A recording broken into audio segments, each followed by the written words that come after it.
বিএনপির প্রতিষ্ঠাতা ও সাবেক রাষ্ট্রপতি শহীদ জিয়াউর রহমানের ৪৫তম শাহাদাত বার্ষিকী উপলক্ষে নোয়াখালীর বেগমগঞ্জে আলোচনা সভা, মিলাদ ও বিশেষ দোয়া মাহফিল অনুষ্ঠিত হয়েছে।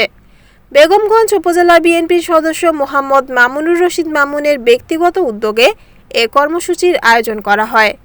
শনিবার বাদ আসর বেগমগঞ্জের ১০ নং নরোত্তমপুর ইউনিয়নের পণ্ডিত বাজারস্থ হাজী ইসমাইল মুন্সি জামে মসজিদে এই দোয়া মাহফিল ও তবারক বিতরণ অনুষ্ঠিত হয়।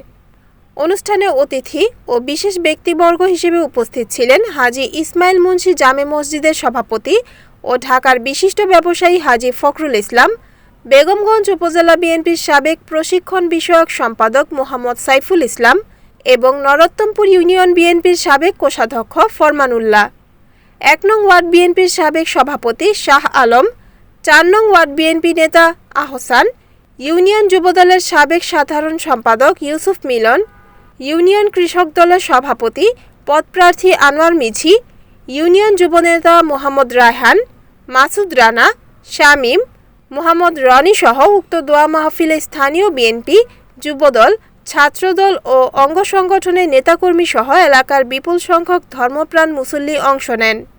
মাহফিলে শহীদ প্রেসিডেন্ট জিয়াউর রহমানের আত্মার মাগফিরাত কামনা এবং দেশ ও জাতির কল্যাণ ও সমৃদ্ধি চেয়ে বিশেষ মোনাজাত করা হয়।